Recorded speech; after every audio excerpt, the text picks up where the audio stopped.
All right, boxing fans, once again, this is The Sweet Science, episode 2. And I have one of my favorite people, if not one of my favorite boxers in the game. And you don't call him Sugar, you call him the Sugar Man. And that's going to That's be my right. man, Jay Mosley Jr. Our Yeah. first interview, he checked me real quick about that. So I got to make sure I always say the Sugar Man before I say Yeah. even say his name. So how you doing today, Shane? How's everything going, brother? I'm doing great, man. Life's good, man. We got another year. How's that weather looking in Vegas today? It's a little cloudy out, but it's always a good day. All right, man. Hopefully, it's weather that you can handle today because I know if people have to understand everybody want to move to Vegas and they got those 105, 110 summers, but they got 40-degree, 30-degree winters, man. It's true. This is Sometimes it very even true. snows. Yeah, man.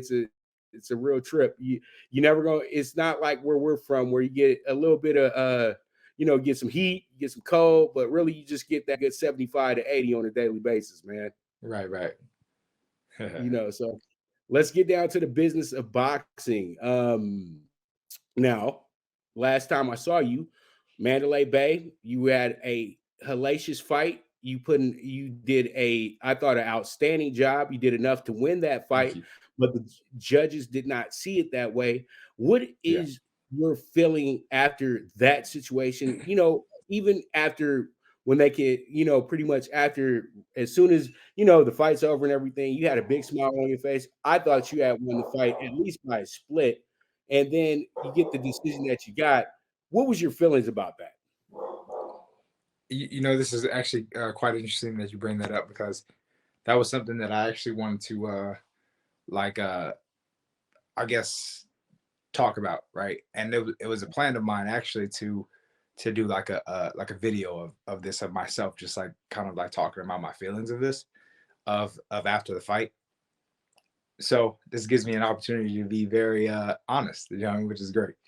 So right after the fight, I was feeling like I won the fight, that I had gotten robbed and things like that, which for the most part I still believe, right?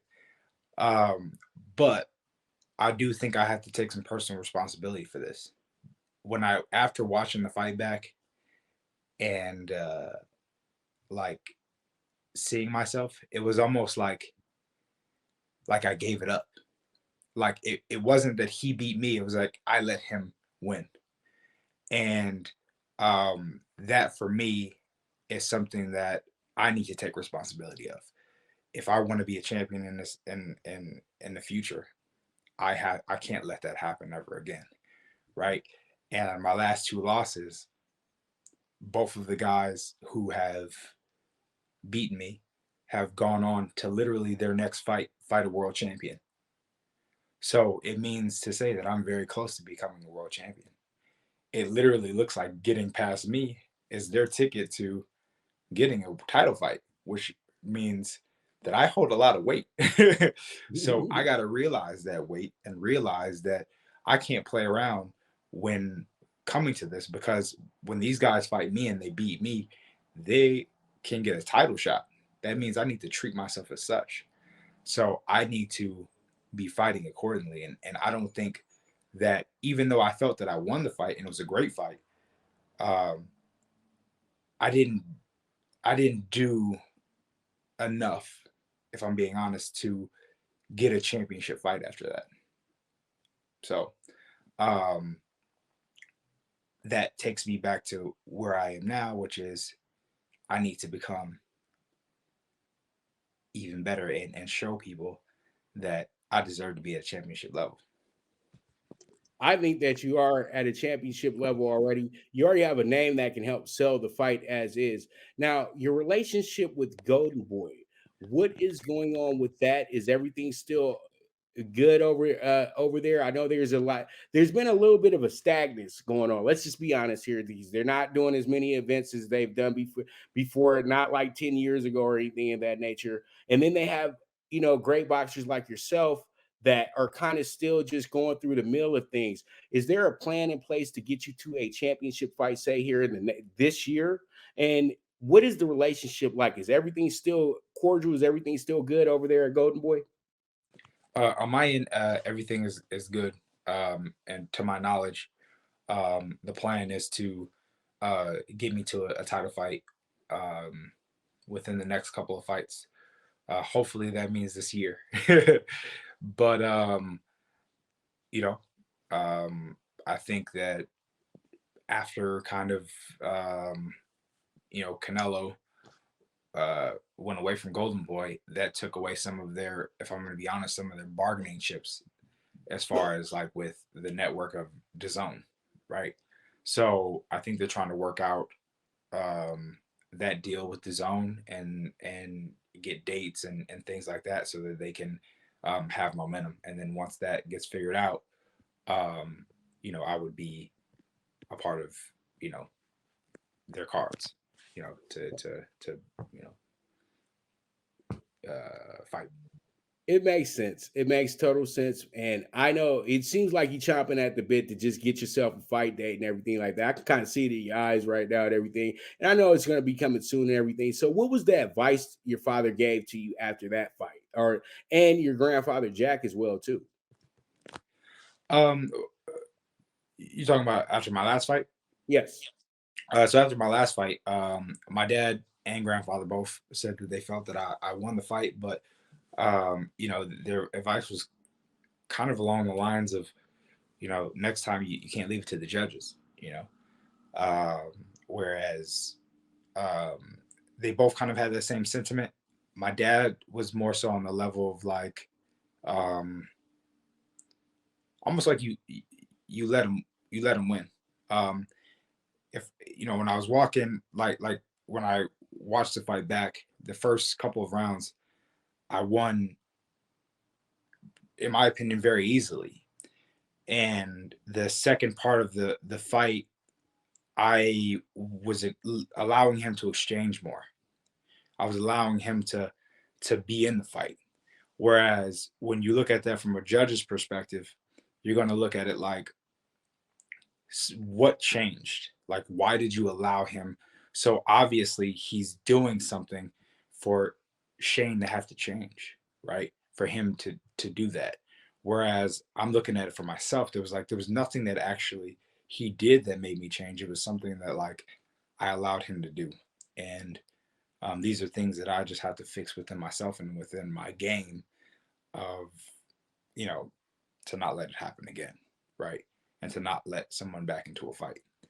Um, it was kind of it was very disappointing to watch him lose to Andre because it was like literally I knew that that was going to happen, and that's why I didn't want him to fight Andre. I wanted a rematch with him because I knew that was going to happen, and now what happened with him is that he's retiring.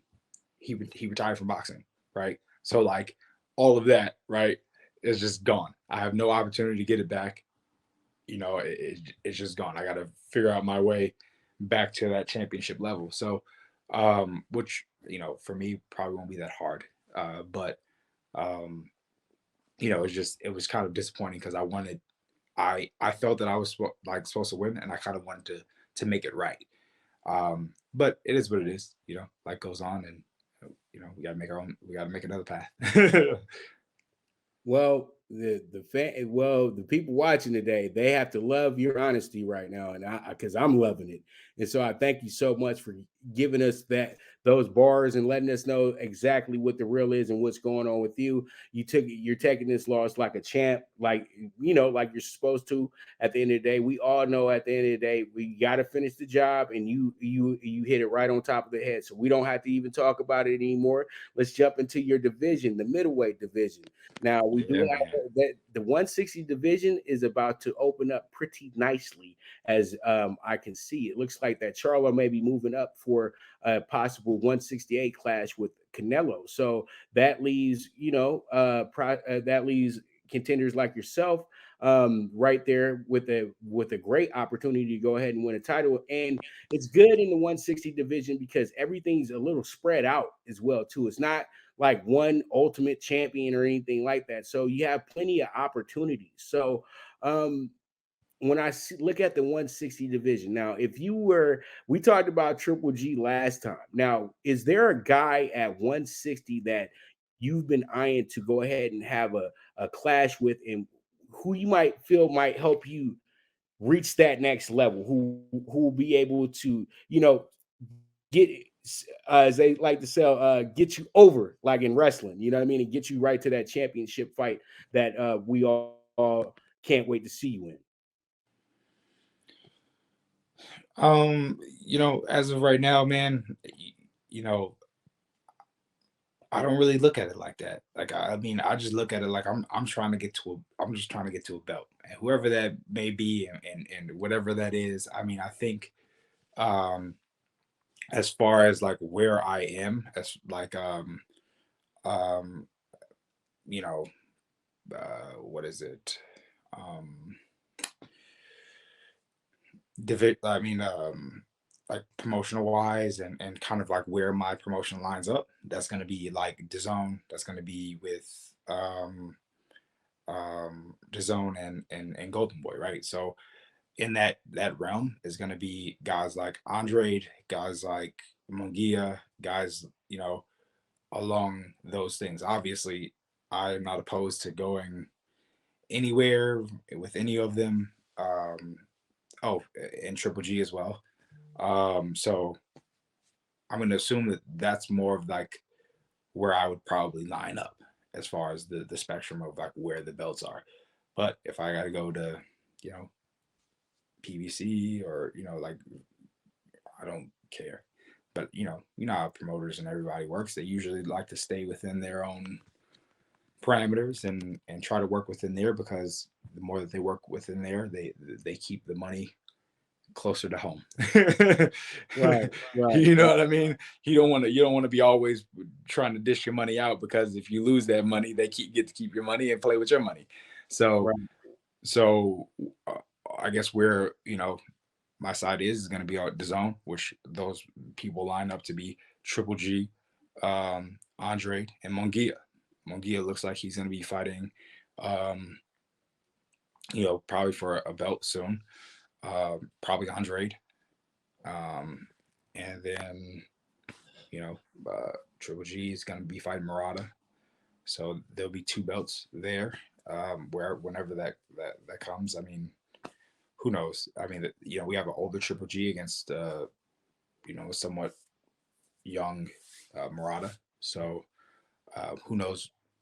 Where that fight ends up. So we might end up giving those belts over the top rank. Who knows? But I think that you know, depending upon where that goes, um, there's a lot of options. There's a lot of moving parts. As long as I get myself in the conversation, that's all I really want. Get myself in the conversation. Get my opportunity to grab on one of those, and we can talk from there. I don't feel like I care to talk about like who I want, call out people. I just put me in the conversation. I want to be in the room and pick me. You know what I mean? Right, right, right, So right, right, I got to be able to put myself in that position. So right. like in boxing, we know this, that you're only as good as your last fight, right? And my last fight didn't go my way. So um, the chips aren't necessarily on my side. So I got hopefully with the next fight, I can put myself in position to to be noticed and seen. Well, you know, I know a lot of people are, that gravitate to you. When we were even there that night, watching your fight and everything like that, people made sure that they stopped getting their beers and sodas and popcorns and everything to watch you fight that night. So just know that you are somebody that is an attraction. I'm letting you know that right now, and I Thank you. know that pretty much. I feel like some of these guys are just avoiding you because they know that if you go in there and beat them, then they've lost to Shane's son, blase. But they know you're a tough guy too, and they Yeah. know that's going to be then at the end of the day, you're gonna get the glory once that happens. You know what I mean? Right. And that guy you beat might be even become forgotten because your win will have that high of a magnitude because of what your name brings. You know what I mean? At the end of the Right. day. And since I feel like we're just being real honest here, I'm being honest here. So I think that you should know that it's coming soon. And I really do feel like, when it comes down to it, guys like Andretti, guys like Triple G, they can't avoid a name like yours for too much longer. They all want to be more over and more seen by the public and everything like that. I feel that you're the perfect dance mate for any of these guys at 160 to help sell a big fight because 160 is not it's a very competitive division at this moment right now, but it's not the 160 that we all grew up on and loving. Like you knew when you Yeah. got to 160, it's Marvin Hagler, and you knew you got Sugar Ray even goes up. Sugar Ray had to go up there to even test his measure. You know what I mean? And then Right. you got Bernard Hopkins over the years, and they forget to talk about my guy, but Jermaine Taylor as well too, who was an Yeah. undisputed champion as well too. 160 has been blessed with a lot of great boxers, in my opinion, that always get overlooked. So you're not. It's not like it's the first of or anything like that. Right. This is how they treat the 160 division, which I feel is where you have the complete boxer at. You have the best of both worlds. You have speed and power. Right. The ultimate boxer. Big heavyweight. Only thing they can really do is go out there with their big mallets of hands and try to knock each other out. If you don't have a knockout in a heavyweight fight, it was a terrible fight.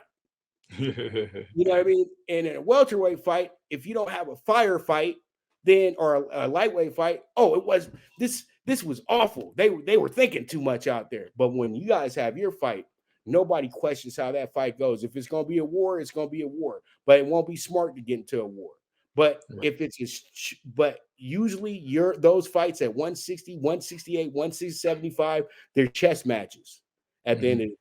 And that's what a lot of people have to understand how boxing works. I always call divisions like 126 through 147.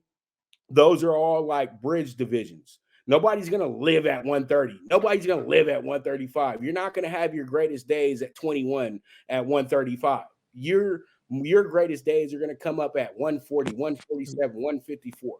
You know what I mean? If you're a big prospect, right? So a lot of people don't ever really look at that, but you are in a division where you can be in that division for 10, 15 years and be active. What You know happened? what I mean? Because the way that the weight works and everything like that in the middleweight division. Because I'm not gonna say it's tough to make 160 or anything like that, but sometimes guys, that's their walk around weight, and it is what it is at the end of the day. But it's tough to keep making 130, 135, 140. So you're at a perfect weight in a perfect division, and I think that only time will tell by the with the way that your career path is going and everything right now. And there's plenty of opportunities there as well too. So I would really like to see you share the ring with Andretti. I think both of you guys kind of have the same type of. I think both of you guys are kind of been overlooked a little bit. And was is that this is just a classic division to me. I think the greatest boxers of all time. They don't like to say it. We're at 160. The Right. greatest stars in boxing were heavyweights, but the greatest boxers, when you say goats and things like that, it starts off with Sugar Ray Robinson. Sugar Ray Robinson's greatest days were at 160. So Right. pretty much I always call him the standard in boxing, and that to me is the perfect boxer. So that's why I've always been so high on your division. And that's why I say that it doesn't matter if you start off, you're never going to be a young champion in the middleweight division. Everybody has to just get over that fact. You know what I mean? David Benavidez was kind of blessed to get that situation because of what him and his brother were able to do as amateurs and things like that, and kind of having a little bit of juice with the Vegas Commission and things like that, and being able to be on that level. Right. But when you're at 160, we've seen it all the time. Most of the you don't really become a champion at 160, 168 until you're about 29, 30 years old at the youngest. You know what I mean? So Right. there's nothing about the age part, in my opinion, when it comes to it, because you have to really have some really good experience in the game in the ring before you can even get to that moment. So I think it's right on time for you, to be honest.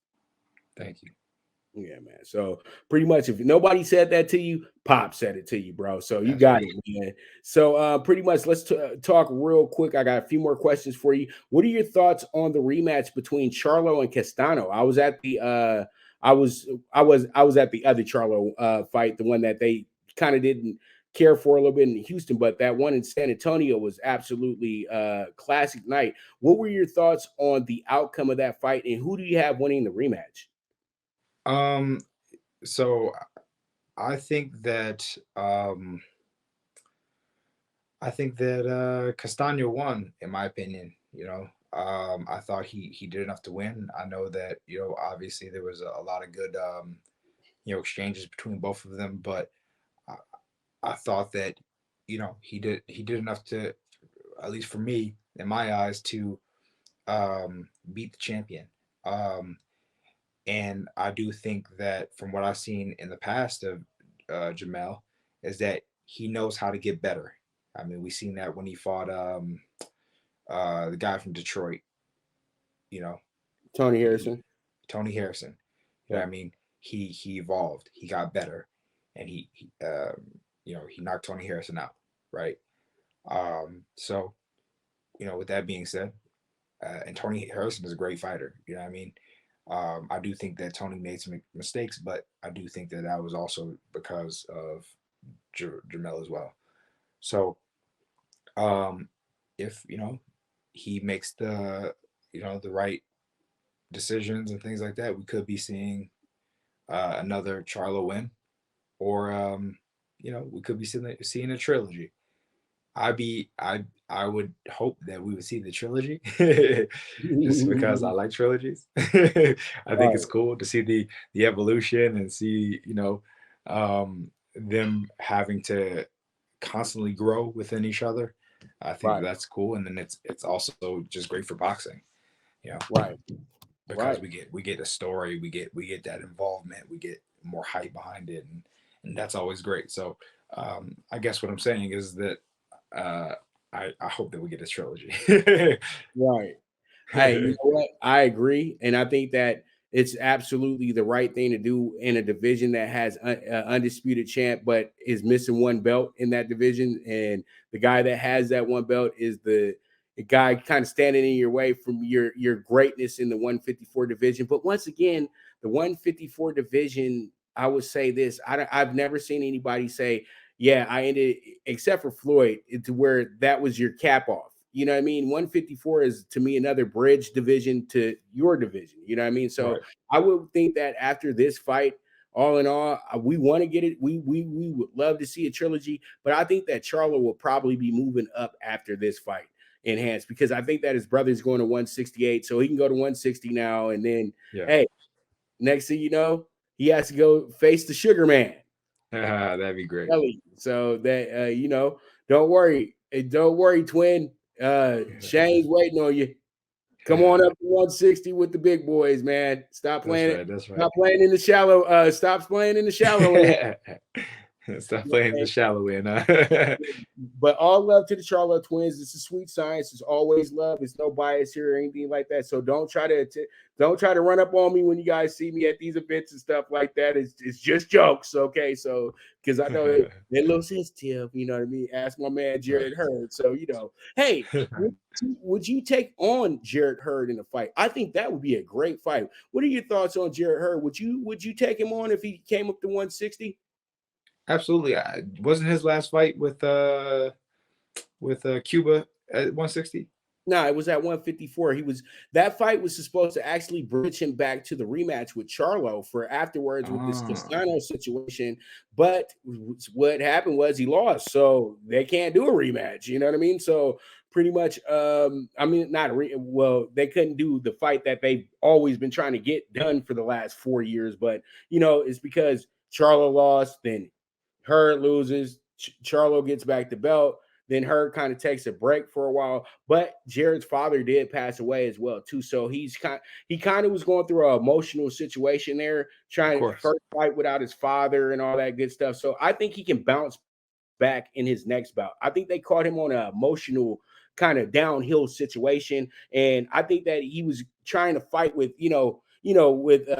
with the his same utmost confidence, but I just think that maybe he probably could have went against maybe somebody lesser to make him look a little bit better. You know what I mean? So it is what it is. It happens. You know what I mean? But that's just good matchmaking, and it did Louis Ayres a great job as well too, of moving him forward on getting him more opportunities as well too. So that's always good because Louis showed that he's a pretty good fighter as well. And I was in Miami covering the event, and I remember him yelling out that, hey, I was an undefeated top prospect as well too. Don't forget about I was 18-0, and he threw that out there, and then everybody, yeah, whatever, and then pretty much he goes and wins the fight. And then guess what? He's a Milwaukee Bucks fan, and they were playing Brooklyn that night. They lost that night, of course, but he called that the Bucks were going to win the championship that day when I interviewed him. So shout out to Louis. He's a psychic.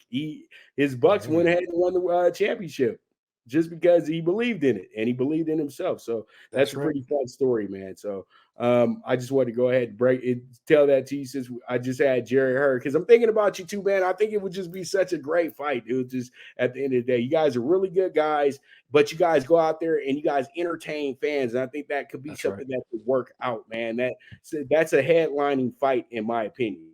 You know what I mean? Championship or no championship. You know what I mean? So, thoughts on the first fight of the year, first big fight of the year in Vegas on the 5th of February. Who do you like in this Barrios Thurman scrap that we got going? And do you think that Keith Thurman might be a little bit much to be coming back at this point? Being a little comfortable now, being in the booth, that made some good money as well too, and he's done everything he's wanted to do in boxing. Do you think that maybe this might just be something that he might want to do just to kind of impress fans a little bit, or do you feel like he can come back and be the Keith Thurman that we all know and and boxers fear in the 147 division? Well, I would like to believe that that he's coming back to to prove himself and to be the Keith Thurman that we know and love. So hopefully he comes back and he does that. I think Barrios isn't an easy guy to fight for anybody. He's a tough champion. They're fighting at 147 now, right? Yes. Because Barrios was at 140, right? Correct. He just lost to Tank. Yeah. I mean, obviously it's a tough fight. Maybe the matchmakers thought that this was a good fight for Keith, maybe to bring him back because he just lost to Gervonta. So, they think he's softened up, or maybe they're trying to see if he is still able to prove himself as well after that loss. So maybe it's like a good fight for both of them, they feel. And I think this is actually a great fight. So hopefully we see the best in both of them, and hopefully they both come out from this better. No matter who wins or who loses, they both come back and they both prove themselves. They both prove that they still want to fight and still want to become champion again. All right. Right. So you're in Vegas, but you're from Pomona, pretty much about 30 minutes away from LA, 30, 45 minutes. We always depending like to on say traffic, it might be 2 hours. Traffic might be 2 hours. In Cali, we always like to be like, and I'm only 30 minutes away. So, Right. We in a whole different area code talking about 30 minutes away. So I know you. I think you will be a football fan. You're in Vegas? Is it going to be the Raiders or is it going to be the Rams for you? Or can we just get both in the Super Bowl? For me, I mean, I think I've jumped on the Raiders Raider train. So it's so funny. I had been a Rams fan like when they were in St. Louis. So like Marshall Faulk and like all of that, like I was like a big fan back when they were there. And then when they moved to LA, I loved them. And then now I'm in Vegas, so I gotta embrace the Raiders.